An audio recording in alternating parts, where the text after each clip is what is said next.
Hi everyone. Hi guys.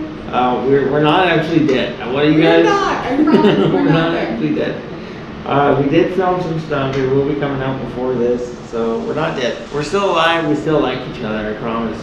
We're not broken up or anything. We did have one viewer think that. They were like, "Did you guys break up? Is that why we haven't seen videos?" Yeah, our channel would just go away if we get broken up. So don't worry about it.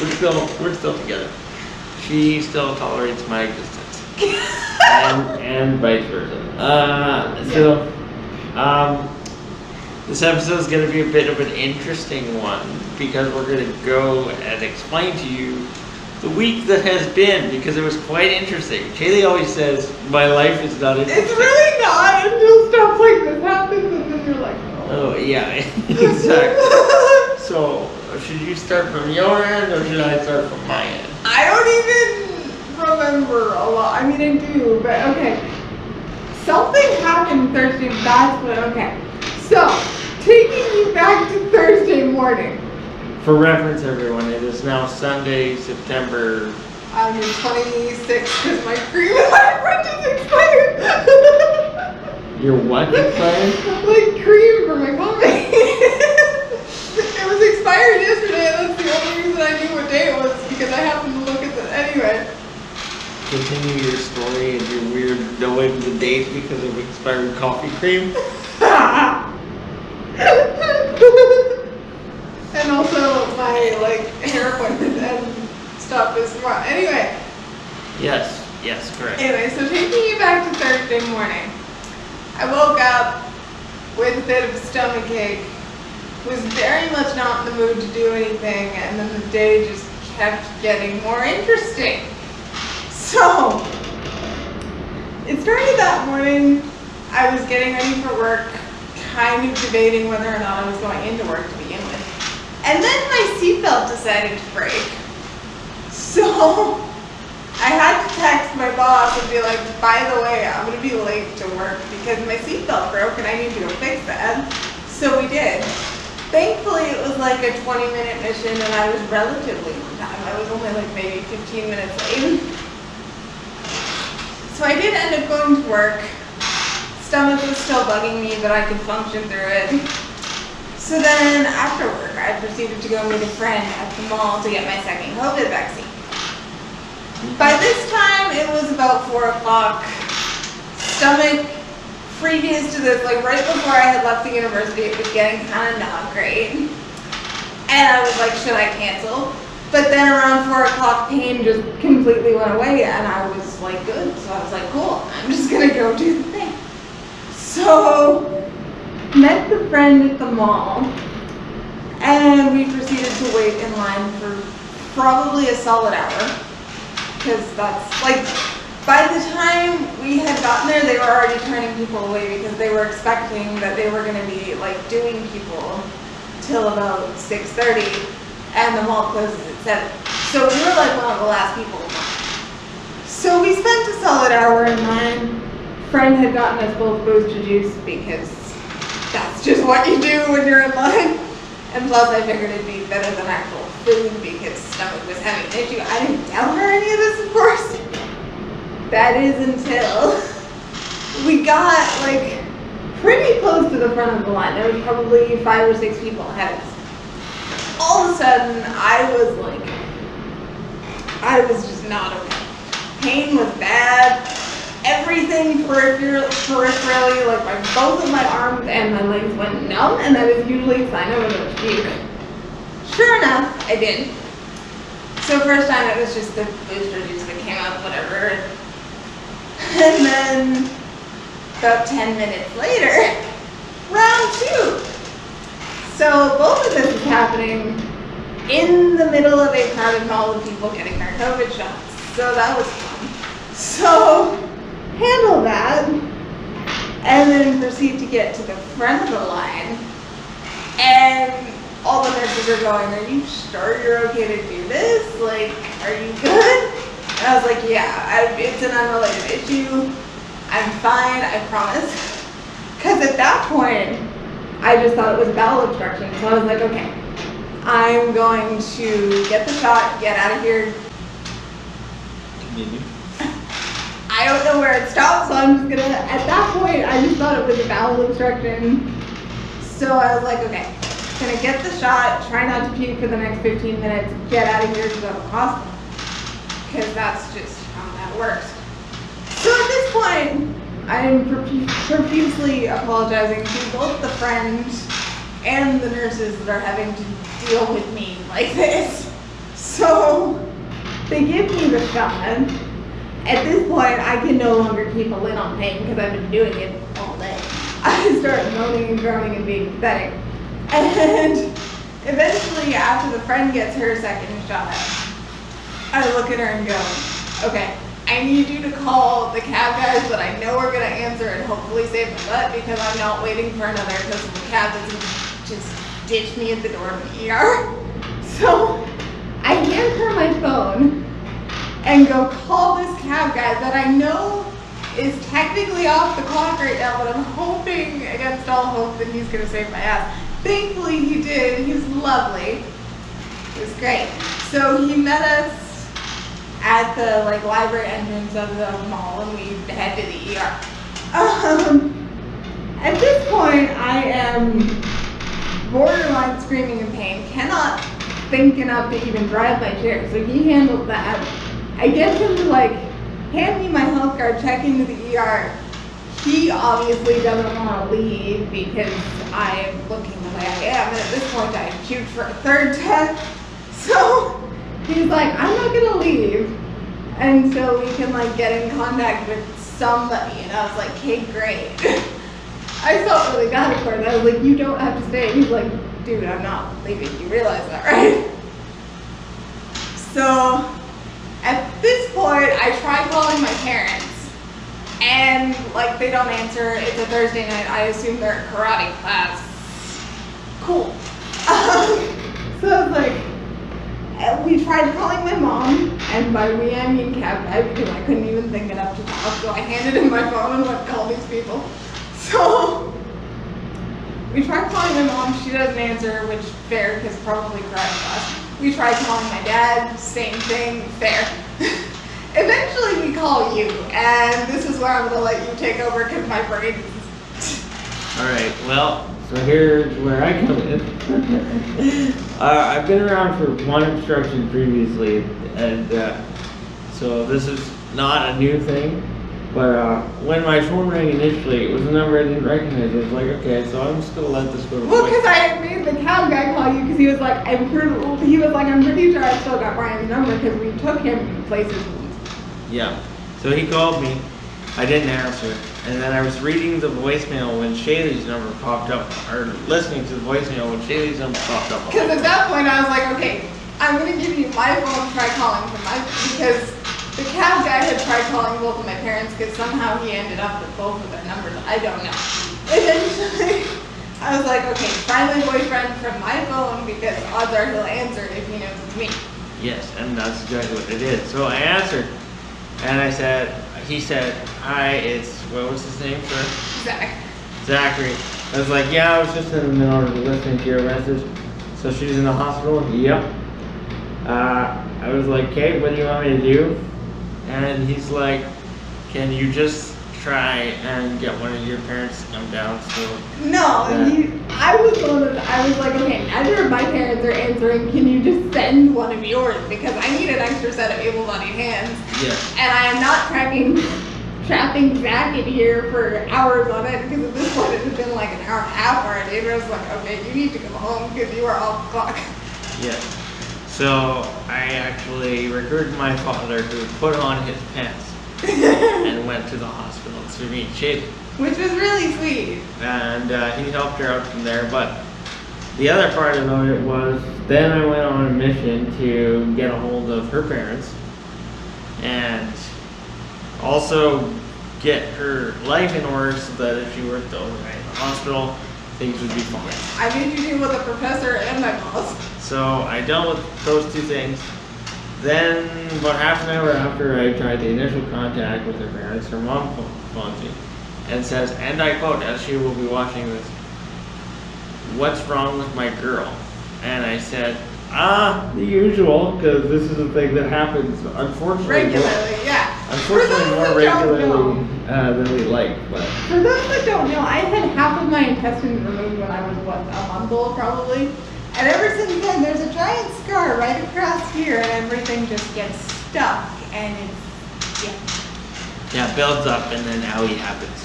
yeah, it's not a good time. Basically, is where that lands. So that's where we were at. I had puked like 3 times. Poor Brian's dad is just trying to keep me comfortable. He did eventually have to like drive my chair back to the actual like ER admittance spot, which was hilarious. Yes, he did all that. Her parents eventually did get there about an hour after I had made my dad go. Because they were in Moose Jaw and I was like, okay, I need to set up a bloody hands that's here because I'm not making cab guy wait another 45 minutes for my parents to get here. And then, as far as I know, like my side of the story's over. You can take it from there, I guess. You just. So at that point, like my parents got there. By that point, of course, as usually happens when I'm deciding I'm going to an ER because I need pain meds and assistance. The pain at that point wasn't too bad. They were giving me meds for like nausea and they were like pain stuff is available. They stabbed me like 4 separate times to try to get an IV. I don't know if you can see the bruises, but jeez. Yeah, I don't know if we can zoom in. So they stabbed me like 4 separate times. Finally got an IV in my hand. Started giving me anti-nausea, whatever. They did an X-ray, and the doctor came in and was like, okay.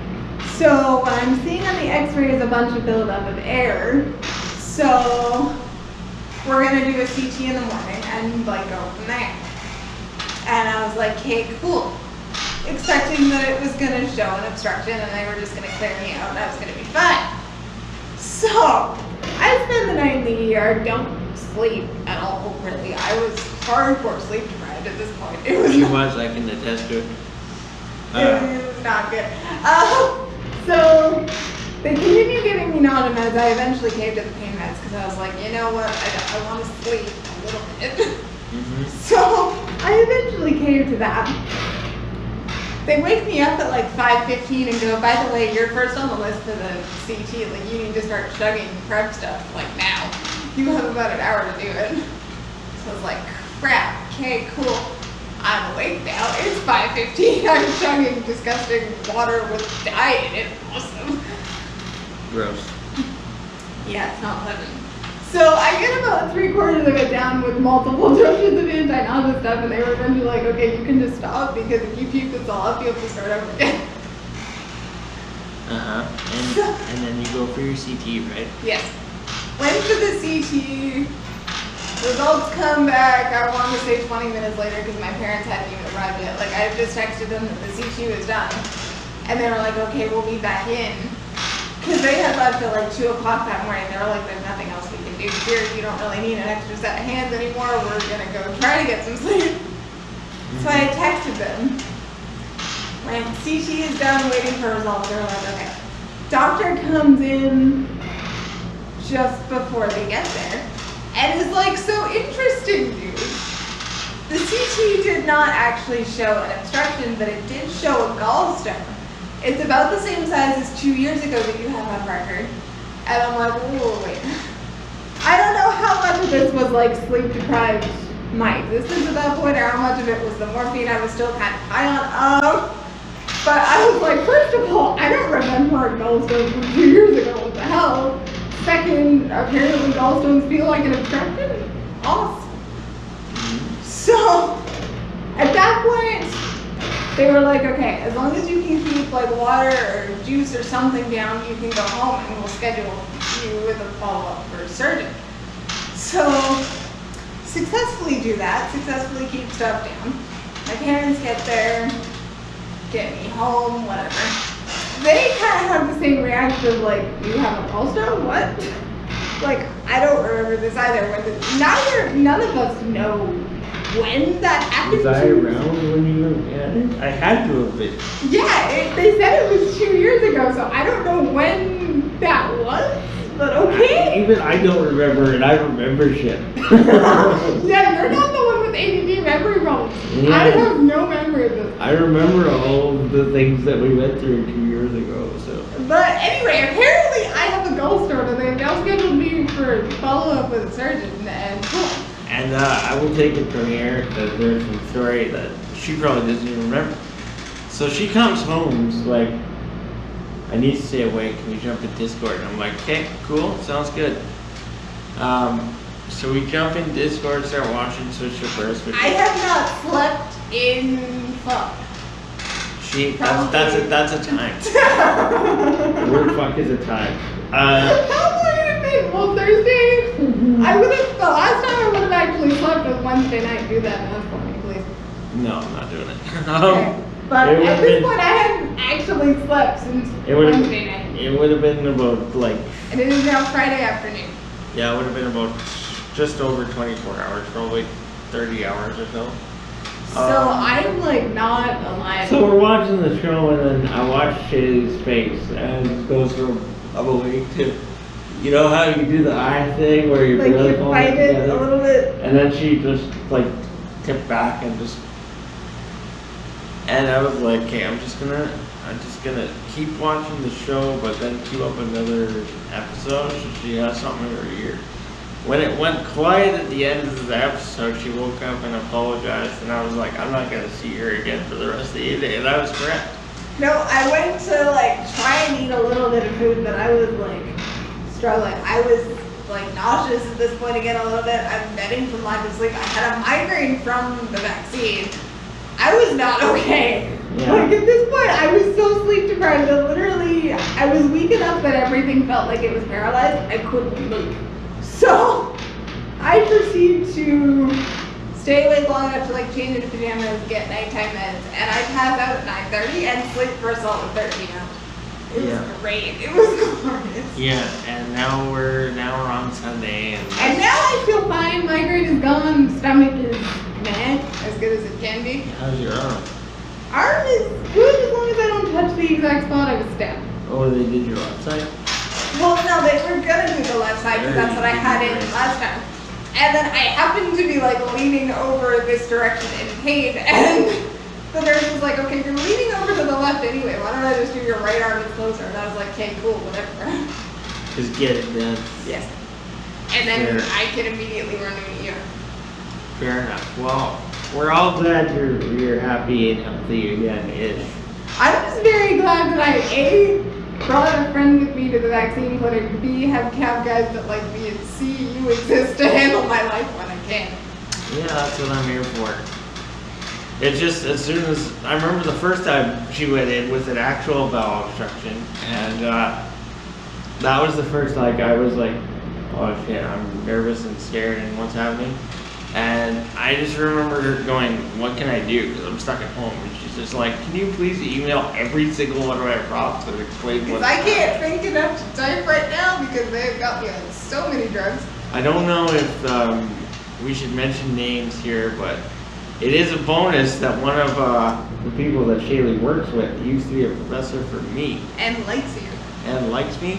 So And immediately replied to you on Messenger. I was able to DM her directly that evening and say straight up, hey, she's not making it to the staff meeting tomorrow.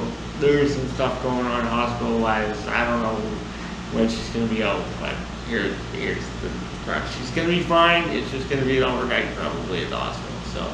And she was like, oh, I'm sorry, and then it was all cool. Yes, so it's nice to have connections from that previous iteration of my life, aka the UR. Yes.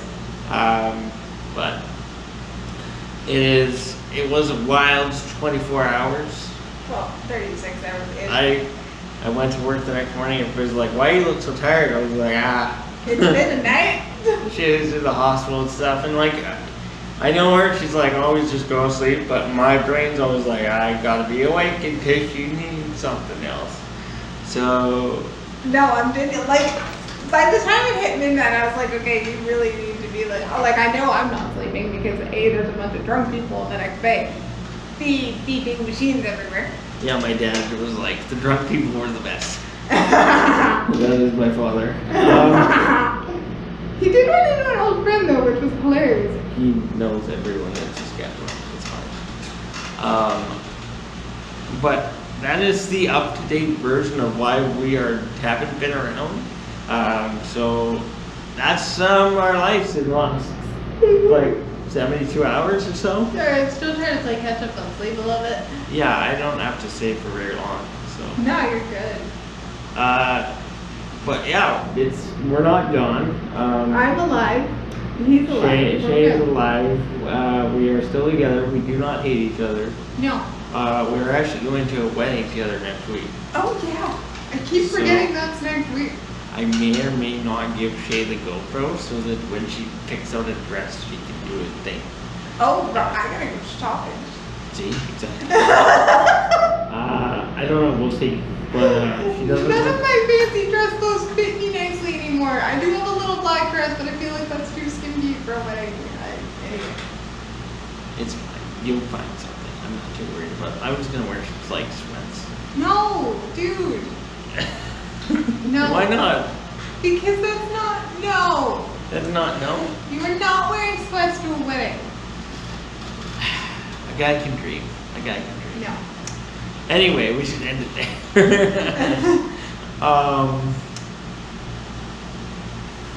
Thank you very much for watching. Click like if you like the video.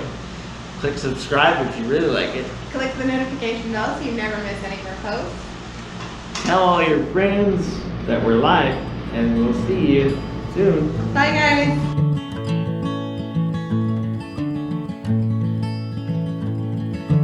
Where are the stars tonight? Where are the movie stars?